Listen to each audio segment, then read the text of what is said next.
Okay, hello out there in the internet lands. I want to thank you for joining us today. My name is Josh Candle, and I'll be your host today on this free webinar. I'm the creative director here at Cougar Digital Marketing and Design in West Richland, where we're always looking to help businesses level up their marketing efforts. One way we're going to do that today is talking about targeted display advertising and how small businesses like yours can leverage these tactics to get their ads in front of likely prospects. I want to introduce you today to Ashley Hite. She is our SEM strategist and a web designer as well, and has really helped us to level up in this arena of digital advertising and getting, on-point ads in front of likely prospects. Ashley, welcome to the webinar. Hey, thanks, Josh. It's great to be here as we take a look at one of these newest players in the digital marketing space. Just a little background on me. I am a search engine marketing manager and web designer for Cougar Digital Marketing, and a big focus of mine is Google Ads and programmatic advertising, and the latter of which is the fancy term for what we're going to talk about today. So speaking of fancy terms, I'm not going to use them today as we go through this presentation. We are all about real talk here at Cougar Digital, and our goal here is simply to educate you, answer your questions without a bunch of jargon and marketing speak. In fact, if you do get confused or if you have any questions as I'm going through all this, please be sure to ask using the Q&A panel at the bottom of your screen. I'll happily answer them. And Josh, feel free to interrupt me if you have a comment or question that's pressing. And you can also email me at ashley@cougardigital.com. So to get us started, I want to do a little thought experiment. I want you to think about your ideal client. Got it? Now, I'm guessing that most of you thought something to the effect of women in their 40s and 50s or men who are interested in sports. Am I right? Look, there's nothing wrong with that answer, but surely that's not 100% of your business. And if someone outside that demographic showed an active interest in the types of products and services you offer, would you want to serve them ads? Of course you would. You see, targeting based on intent is just as valuable, if not more so, than targeting based on demographics alone. There are many forms of advertising that are completely dependent on demographics. But when people use the internet, the quote-unquote digital breadcrumbs that they leave behind enable us to really hone in on who's most likely to become a customer based on the places that they visit, both in the real world and online.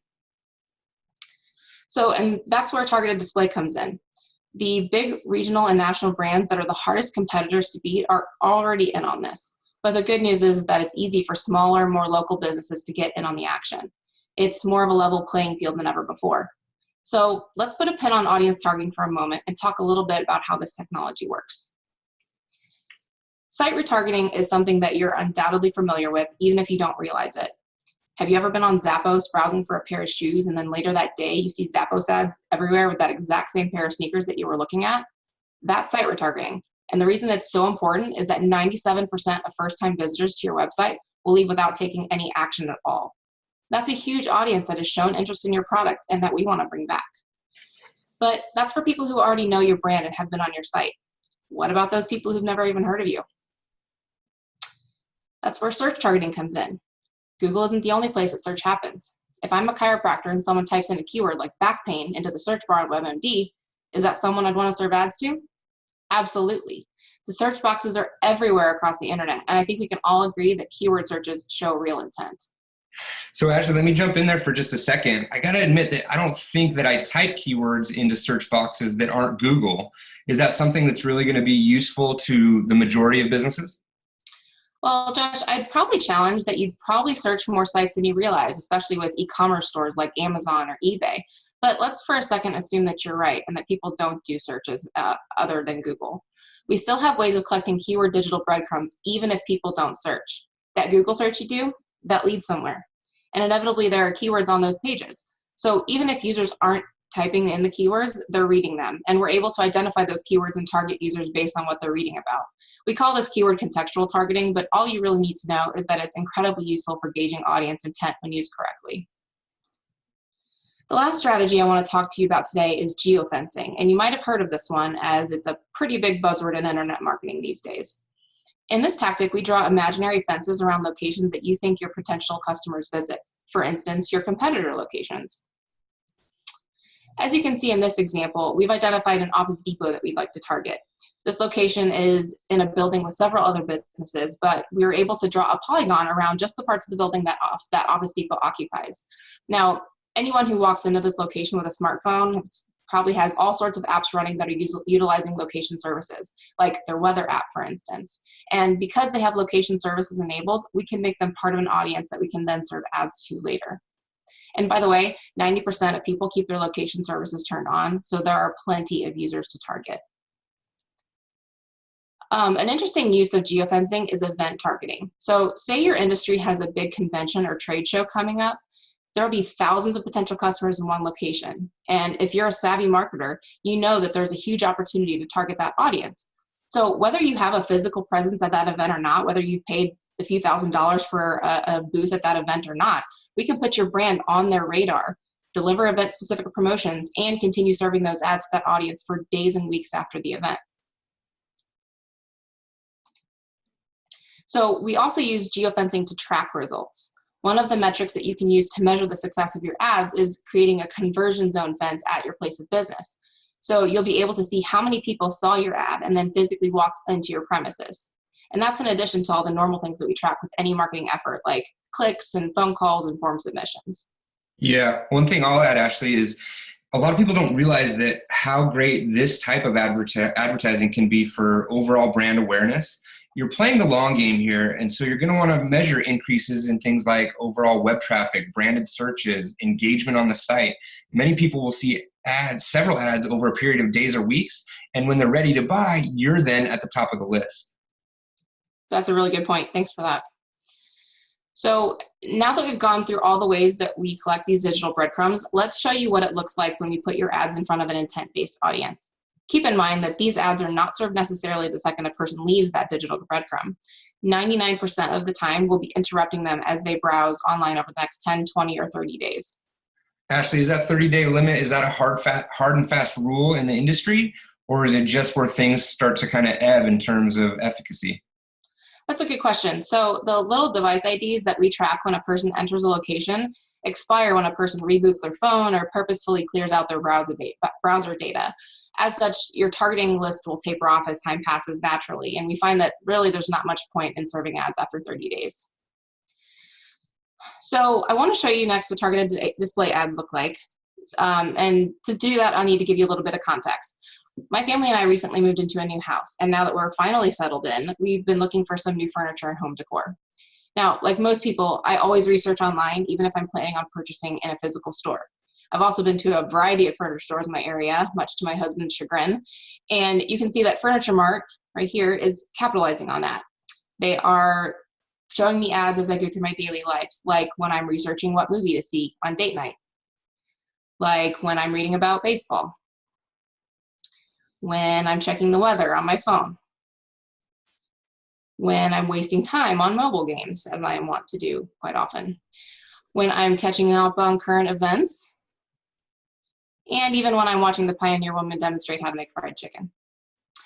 So it's all because, thanks to my behavior, Furniture Mart has determined that I have intent to buy furniture, which of course I do. They did a good job.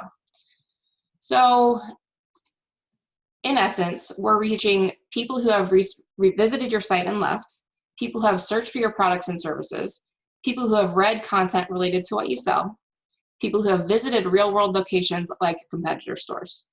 And because we're really able to dial down on the people most likely to become your customers, your ad spend goes way farther than it ever has before. Yeah, and the great thing about digital is that you have the ability to really granularly track results, which is an advantage over traditional media like TV and radio, which historically have been difficult to track, and you're just hoping that the phone rings more. But with targeted display, you can get detailed information about how many people saw your ad and then how they interacted with your brand after seeing that ad. For sure, great points. So I want to switch gears for just a second and do a formal poll of everyone who's listening to us live. On average, how much time do you think people spend each day on Google? There should be a thing that popped up on your screen. Go ahead and vote, and we'll wait for just a minute while those results come in. And while we're waiting, how much time do you think you spend each day on Google, Josh? Oh, so in my head, I feel like Google and the internet are the same thing, because as a digital marketer, I'm on the computer all day, every day. So I want to say like lots and lots, but if I really dial down and think about how many searches I do and how much time, I'm probably going to go with the 20 to 30 minutes. Interesting. Do you search more on your phone or desktop? Oh, it really depends on if I'm at work or at home. Home, I'm on a smartphone, got an active lifestyle with kids at home. And then if I'm at work, it's usually almost always on a desktop unless I'm troubleshooting something on a phone. Yeah, I'm the same way. Okay, I think we've got that poll about as full as it's going to get. So let's go ahead and share the results here. It looks like the majority of people listening today tend to think that we spend 20 to 30 minutes on Google each day. So that's interesting because do you know what the actual number is? 8. The average person spends 8 minutes on Google each day. So let me ask you a question. You spend more than 8 minutes a day on the rest of the internet? Of course you do. In fact, most people spend about 6 hours a day on the internet. And that means that targeted display advertising gives you 6 hours of advertising opportunity each day to reach potential customers. You're not going to get that with TV. You're not going to get that with Google or Facebook ads or really any other advertising medium. It's a pretty stellar opportunity. And as you can see from these graphs, over half of media consumption is online, and well over half of that is on mobile. So digital advertising, and particularly targeted display, offers an unprecedented opportunity for businesses across all kinds of industries to reach people where they're spending a huge chunk of their time. So dominating the Google search results page has been a singular goal for many advertisers. And while it's still a huge part of brand awareness and visibility, that's still very valuable real estate, it's not necessarily going to get you the results you want when so much time and energy is spent on the rest of the internet. Yeah, it's true. And so these search engine result pages, kind of what you see here, it's broken up a little bit. These historically have been the number one goal for organic, and that would drive traffic to your site. But I want to touch just briefly on how that's evolving. Google is taking up more and more of the top slots. They've already got their, regular Google ads. They're introducing local service ads. You've got local pack ads, featured snippets, answer boxes, and more, pushing traditional organic search down and narrowing the opportunity in that field. There's also the evolution of something called a no-click search. So Google is always trying to provide the best answer to whatever search comes, and often and increasingly, that answer is going to be present on that search result page, and there's no click through to a website, which has been, historically the goal of that arena. Absolutely. And ultimately, that's why we at Cougar Digital always recommend diversifying your marketing tactics, because no one marketing platform will help you reach all your business goals. It's simple as that. You need to nurture people throughout their buying process. And that process looks a lot like the sales funnel you see here. Targeted display here on the right is a powerful component to your overall sales funnel process, but you need to have at least a few other pieces in place to make sure you're staying at the top of customers' minds from the moment they start browsing until they make that purchase. You can see that in addition to targeted display, there are traditional online advertising platforms on the left, like Google and Facebook, as well as some organic tactics that provide an initial exposure to your brand. Then we use a similar set of tools to retarget and re-engage. We want to make sure there's engaging content, including video, on your landing page to create a stellar user experience. And then we use another set of tools to stay connected until they purchase and beyond. Each of these tools works a little bit differently. Facebook ads and Google Display Network ads are very passive forms of advertising. Google search is obviously really intent-based, and targeted display uses past intent to serve passive ads. So at the risk of repeating myself, it's good to diversify so that you have your bases covered throughout all these steps. And I think we'll leave it there for today, Josh. So we have plenty of time to take any questions that come through. Thank you all so much for joining me today. And as I said earlier, you can go ahead and type your questions into the Q&A section, and Josh will help me go through some of them. If you want to, feel free to take down my contact information. Reach out if you have any questions about targeted display advertising or really any topic related to digital marketing. We're happy to help. Yep. So we've got one question that's come in through the Ethernet. And I think it's going to be one that's on everybody's mind. What kind of budget does this kind of advertising require? Well, targeted display advertising is impressions-based, which means that you pay a little bit each time your ad is served. So a lot of other types of online advertising like Google and Facebook are pay-per-click. Targeted display, and that's why targeted display is really good for increasing brand awareness, like we said earlier. So we're serving ads based on impressions, not based on clicks. So you pay each time your ad is served. So your budget largely depends on your audience size and the tactics you're using. To give you a frame of reference, I know you're probably looking for a dollar amount. Our targeted display packages start at $500 a month for 40,000 impressions, and that includes management fees and everything. So you can go up from there, but that's our baseline. Awesome. Thanks, Ashley. There's a follow-up that kind of relates, and it's, what does the setup look like? How do you get started? Well, there's a fair amount of work that goes into getting any marketing campaign launched. There's, ad creations, and in this case, there's animated GIFs. The ads are motion, have motion. So the actual setup within the system, of course, is also a part of that. And then, of course, there's strategy as well. So most agencies, including ours, will have a setup fee, but it doesn't take very long, and it's usually a pretty quick turnaround. What about, is this something that a business owner can do for themselves? So that's really the only bad thing about this targeted display advertising. It's a lot harder, although not impossible, to do this on your own because you have to have a third-party seller involved. A lot of these third-party software sellers have really high minimum spends, and that usually prices a lot of small and medium-sized businesses out. But there are a lot of agencies like ours that do this kind of advertising, and like I said, it's not impossible to do by yourself. You just have to have a higher budget. Okay. What about, so say that you are interested in this type of advertising, you can see the value. What are some things to look for in a partner if you were going to enter that space? What kind of key characteristics would you look for in a partner? Well, I'd say that you want someone who's going to take a really strategic approach from everywhere from the targeting and placements to the layout of the ad itself, the messaging and calls to action. Without a good strategy, you're just basically throwing your money in the trash and lighting it on fire. So got to have someone who can put together a good strategy and who will work with you to put together a good strategy. I would say that they also need to be able to track the results. Like we said earlier, tracking is hugely beneficial and hugely possible on digital advertising. So you need to make sure that all these valuable actions and engagements on your website are being tracked. And the other thing I'll mention is this pricing structure. A lot of these go by cost per impression, which can get really convoluted. And I would say that you should look for someone who does this with straightforward pricing. Make sure you know exactly what you're getting for your money, and there won't be any surprise costs. It's just kind of straightforward. Okay. We've got one more question in the queue, and it is, have you seen better engagement with GIF ads versus standard display ads?